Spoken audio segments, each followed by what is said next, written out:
as you can see, this is a Docker example. Mostly all will be gone through this example.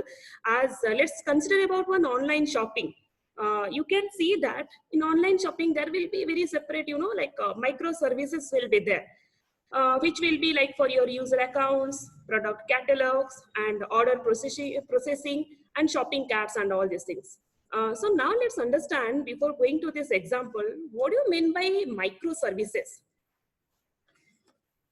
Okay, so now what do you mean by this microservices? Really the idea behind of this microservices is like, the type of your applications, how you're going to use, and it will be very easy to build and maintain if you were going to broken down into smaller or in a very composable pieces with work together. So now each components, once it will be broken down, everything is going to be developed very separately, and the applications is then you can run with the sum of all its constituent components. And in another way also you can say, like, microservices can be considered as a small process that will be communicate with each other over networks. If you want to fulfill any kind of your goal, you can do over the network itself. Now let's come back to this example. We understood now the microservices is nothing but your broken down components into smaller parts and all. Now if I will consider about this online services, now here you can see here the first one is like account services, and the next one will be your product catalog and cart server and the order servers. So these all are my online services. I have broken down into this many catalogs. So now how it will be? Now this microservices architecture is getting really very popularity nowadays. Even if you will imagine the Facebook and the Amazon, nowadays all are adopting this microservices architecture. I'll tell you the reason too. Why they are really using this this microservices architecture. First of all, first reason is like if there are certain application, if it is easy to build and maintain, if it will be broken down into smaller pieces, it is very easy to go through that manner. And the second reason is like, if you want to if you want to update the software, or if you want to use if you want to go for your new technology stack in any of your particular module or any of your particular service, then definitely you very easily you can go through that, because it is not there will be no dependency concern, and it is very less compared to your application as whole. And I can go for your next third reason why all this Facebook and Amazon are adopting this microservices architecture.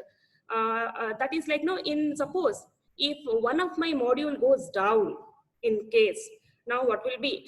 Like, it is a big headache for all the developers now. So now what to do in that case? But if you're going to apply through your microservices, no need to worry, because application will be remain safe, unaffected. Whatever the application has been affected, you can solve that, that you can resolve that issues and all.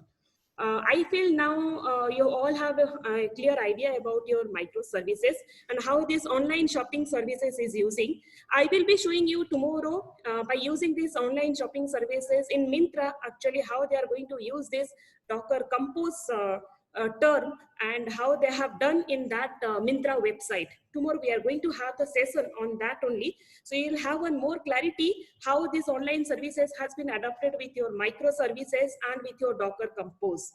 Now let's move towards my next slide. Now we can see, let's see the benefits of Docker really. That is like, why we are using the Docker. First of all, we should know all these things. The first one is reduced IT management resources. Now, what is the IT management resources? Like, how it will be? Why we are going to reduce IT management resources? Because if any application is inside the container, if it is running, and if there itself the Docker has been installed, then there is no need to build and configure multiple times. There is no use only. Multiple times just configure and again just run it in a different platforms. That is not necessary at all.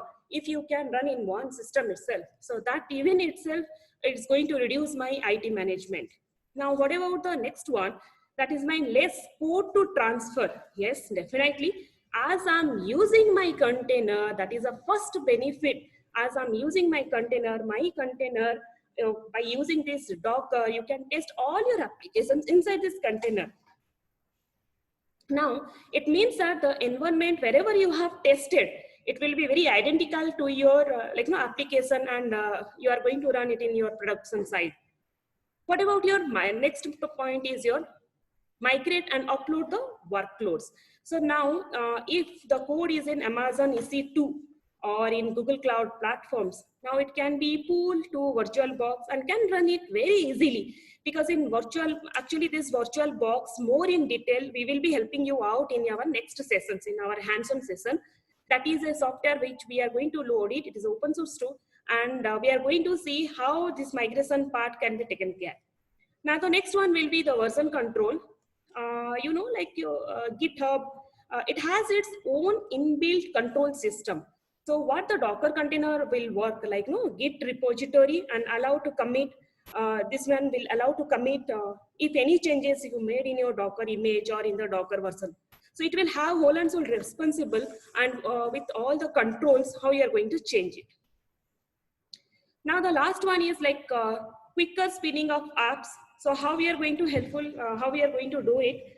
The major thing in this app is like it works in its own container, and it never interfere in another applications. So what will happen in that time is working on the same host or in the different host. You can work in the same host, and also you are going to work on the different host. So multiple containers you can run in the same time. So definitely, if you are going to have the multiple containers, if anywhere you got any problem, then you can reserve in that container itself. No need to go for in any of the other applications. One more thing, inside your container you can run many applications. Inside your Docker also you can go for your multiple containers that we are going to see also in our Docker Compose and Docker Swarm, how we are going to have the multiple containers inside that and how we are going to running through that. The last one is quite simple things, like it is definitely will have the security, and if it will not have the security, no one will use, and definitely it will be like the updations and all, you will be getting the updations and all.